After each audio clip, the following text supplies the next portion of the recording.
When you have an overbalance, meaning there is more time to the upside than we have seen on any previous rally, and there is more price movement in dollars, not in percent, but in dollars to the upside than any previous rally in the bear market, that is a key signal that says markets have flipped. So what do you think? What do you think this means to you? If we were to continue the cycle, what do you think it means? Hi, this is Alessio. Hope you're well. In this video, we're going to talk about Bitcoin, and specifically, I want to share with you a conversation I had with macro cycle analyst Jason Pizzino. Jason showed me some very interesting charts of Bitcoin, and specifically, we talked about the most dangerous period for Bitcoin and when that could be in the future. In fact, Jason shared with me a precise date, more or less, as to when could be the most dangerous time for Bitcoin in the future.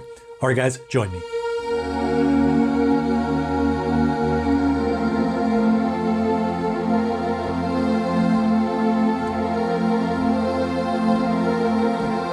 All right, guys, welcome back. Now, in a few minutes, we're going to talk about the most dangerous period for Bitcoin and some interesting charts I want to show you here. But before we do that, there's something important I want to mention here. As you know, we're right now just over halfway through the year, and many people are asking right now, what could happen to the markets and Bitcoin by the end of the year? Now, some analysts are very bullish, and they expect the markets to go much higher by the end of the year. And some are very bearish, calling for a crash in the next several months. The truth is that nobody really knows what will happen to the markets or Bitcoin by the end of this year. So what do we do in a situation like this? Just gamble on the hope that magically everything will be okay? No. Most experts say that we could minimize the risk of such uncertainties by following one simple strategy: diversification. Now, I know this sounds boring and a cliche, but stay with me for a minute. You see, almost everyone thinks that diversification means having a standard 60-40 stock bond portfolio. So basically stocks and bonds and some small amount in gold and perhaps Bitcoin. The problem is that this strategy can fail spectacularly, like it did last year in 2022, when both stock markets and bonds dropped together. Gold and Bitcoin also dropped last year. So somebody who was blindly following a traditional investing strategy like stocks and bonds would have lost money last year. Essentially, they got crushed in 2022. So what is a better alternative? According to Forbes, art investment comes with many benefits. Unlike a lot of investment opportunities that rise and fall with the market, art can provide a totally independent form of investment, making it a solid choice during times of economic instability. Well, guess what? Art had a record-breaking auction year last year in 2022, with the market currently surpassing even its pre-pandemic levels. You see, art prices have a very low correlation to other major assets, which means they are less susceptible to huge volatility. Now, I do not make recommendations to anyone as to what to invest in. This video is only for educational purposes. I'm saying there are alternatives to diversification in just stocks and bonds. By the way, if you think investing in art is only for mega-rich billionaires, that is not correct. You see, Masterworks just netted everyday investors a 17.6% net return from their art investments. This is because Masterworks recently sold a blue chip piece by artist Yayoi Kusama, whose work you may recognize from recent Louis Vuitton campaigns, for $2.2 million, after investors on their platform had added shares of said painting to their portfolios. Regardless of our market predictions going up or down, that's a pretty exciting result, especially in 2023. This is also Masterworks' 14th exit now, and their 5th this year alone. Every one of those 14 exits to date has delivered a positive return. But of course, as with any investment, this does not automatically guarantee future performance for works not sold. But 750,000 people can tell you getting started with Masterworks is really easy. It takes only a few clicks. You go to their website, create an account, browse their artwork, and then you can learn how to diversify your portfolio with one of the most strong and stable assets in the world. You can get priority access by clicking the link in the description. Remember that any money we get from sponsors is given to charity. Alright guys, let's get back to the video, my discussion with macro cycle analyst Jason Pizzino, and what could be the most dangerous period for Bitcoin. Jason, it's good to see you. My first conversation with you. I've been looking forward to this conversation with you. Tell us a little bit about yourself and where you are. If I understand correctly, you're in Aussie land. You're in Australia.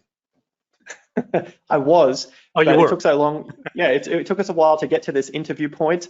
Yeah. I'm now in Bali, so that's why it looks a little bit stranger behind me. Before we go on to the chart there, Jason, apologize. This might be interesting to set the stage before you look at the charts, because I think people would like to know, what is your general position now with regards Bitcoin? No, I'm long-term bullish based on many factors, including many cycles in the traditional markets. And like you said in the intro, what I focus on is macro cycle analysis. So I cover the stock markets, cover commodities, and the largest cycles in the world being real estate, which is basically the real estate, the land market, and economics, covering the UK, the US, and Australia. So bringing all these cycles together helps us understand where Bitcoin is at and what its possibility is moving forward into the next few years. So overall, I'm macro bullish. We've seen some corrections, significant corrections in the markets, and it seems like we've got many of those signals that are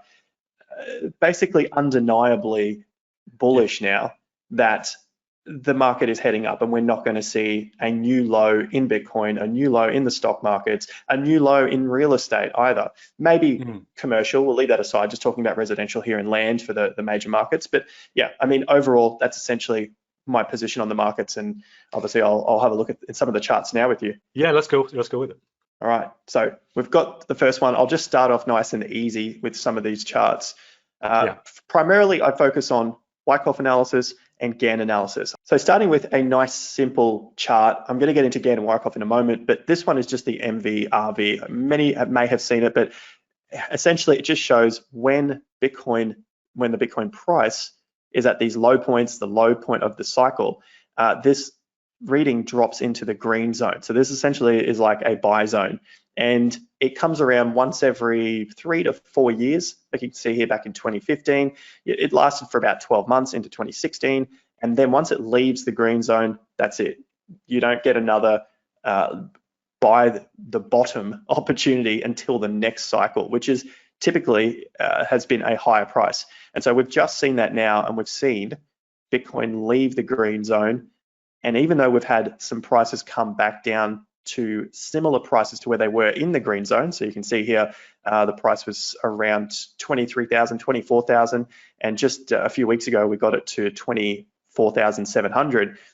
It's actually left the green zone. So it seems like we are well and truly on that path to hitting new high prices and basically stair-stepping its way up into higher prices for reaccumulation. So it seems like the accumulation is over. And some of the fears that people bring up are, well, there's not enough volume coming into the market to have bought this dip. And I've got a volume chart in just a moment. It's another thing that Gann focused on a lot. So essentially, overall, it's left the green zone. Typically, this is shown in history that this is the best time to buy.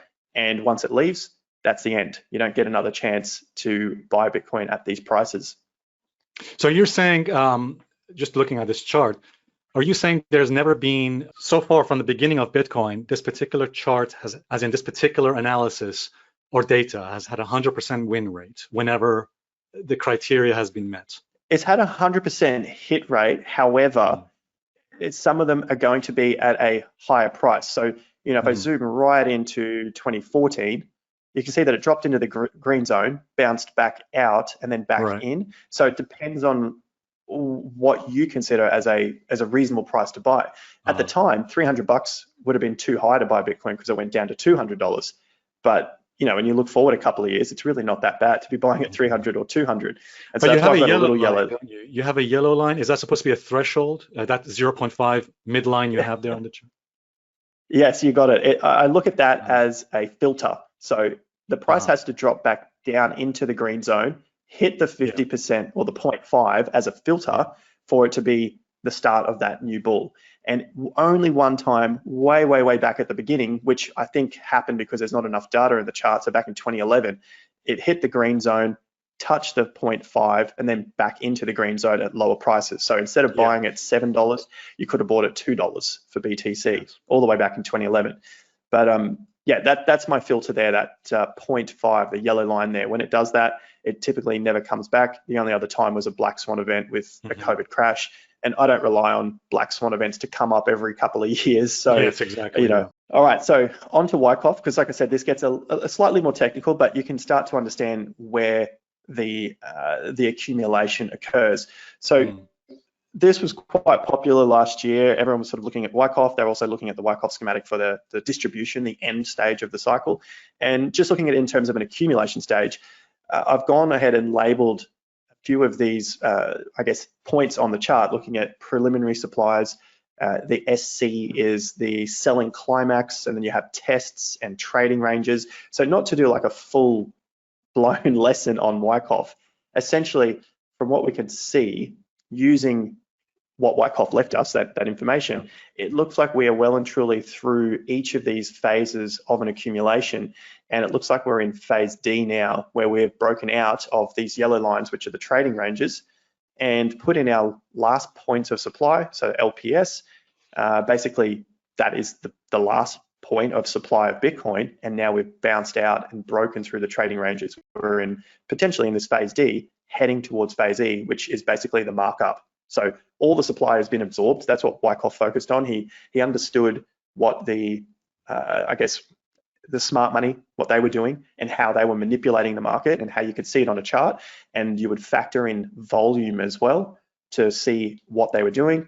And then you would get key indicators or key signals that would happen along the process. These processes take up to 12 months, sometimes longer. And this is in fact what has happened right now. And it looks like we are breaking out into the next markup, that next higher price point. So that's a look at Wyckoff. And we sort of got into a little bit of the volume. You can see the volume dropping off here as we continue to fall, but then you see the volume pick up again as we start to push higher relative to the previous several weeks. That's what you want to see. You want to see big volume at the lows, and then you don't need to see the same volume as those lows. And I've got a couple of charts in just a moment, but the next one I just want to have a quick look at. This one is cycle counts. This is what Gann did a lot of, which is why it's part of my analysis for the macro picture. Yes. We're looking at typical cycles. It's pretty straightforward. We've got 1,100 days from a bottom to a cycle top. Now I'm using this bottom here because this is all the data that was there. Previously, I don't know what's happened here with TradingView, but they've found some new data and thrown this in here. Nonetheless, it's still about that 1,100 days. 400 days down, 1,100 days up, 1 year down, 1,100 days up, 1 year down. It's so cyclical that people then start to think that we're moving into a halvening cycle. So I don't typically agree with a halvening cycle, although we do still see it. It might not play out like that in the future, but we will always see a 4-year cycle, low to a low. So this is looking at something called Hurst cycles, which then also lays into Gann cycles as well. I know we're talking a lot about cycles here, but they continue to repeat, and I know you appreciate your cycles as well, Alessio. So what do you think this means to you? If we were to continue the cycle, what do you think it means? An interesting one here is to figure out where is the next top. So we've got an idea that the low is now in. Where could the next top be? Just for something fun. Then we just measure out that approximate, 1,068 days, which was almost exactly the same for each of those cycles. Looking at that 1,060, maybe 1,100 days, and we just project that from the bottom, and that then runs us out to somewhere in the later half of 2025. So rather than get focused on what price is Bitcoin going to be at the end of this cycle, it's just what price will it be when the time is up. So the time will be up somewhere probably the second half of 2025, maybe early 2026, and whatever price Bitcoin's at that time, that's it. There's no extra calls for 500,000 or $1 million Bitcoin. It's just, this is what you get, take it or leave it. That's very interesting. I like that, yes.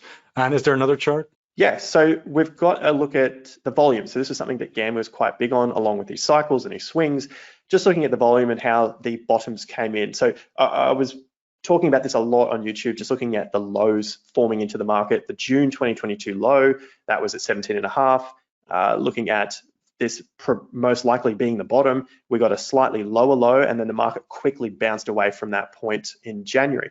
And so each of those lows had extreme volume. We saw extreme in June, we saw extreme in May, we saw a lot of volume coming through in September and October, and then November when we had the FTX collapse, December, and then finally January on extreme volume as well, pushed us back to the prices that it saw prior to the FTX collapse, which says that news event has now been accounted for. Price is not going to go lower. We've overcome that news event, and the volume is telling us, the price range is telling us, and then we had the March collapse. Same sort of deal. Volume, we've overcome that price level. The news event is over. We're not going to have a low lower than those bottoms, because they are very significant to the structure of the market.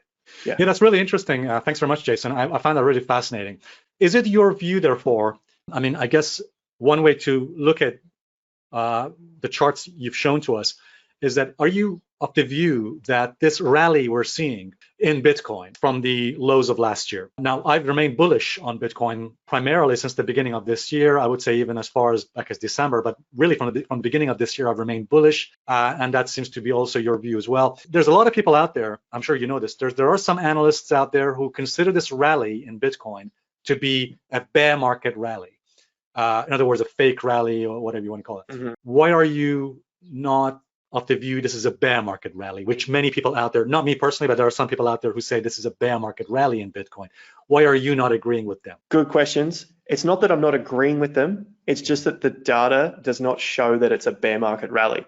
I don't know what they're trying to base that data on, but each of these moves from the low is now at higher and higher prices. But more so than that, it's that Gann used something called an overbalance in price and time.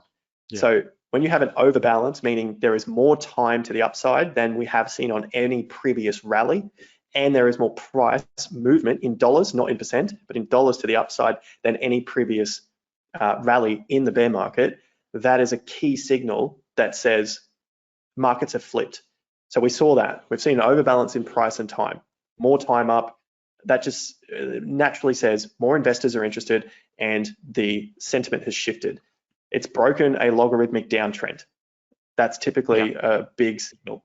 And we've also seen a break in monthly swing tops. So that would be getting into something else Gann related, but that is an extremely valuable tool to use to know where those swing tops are. And we've broken through 2 of those monthly swing tops. So they're key pivot points. We've broken so many bearish pivot points to flip it into bull.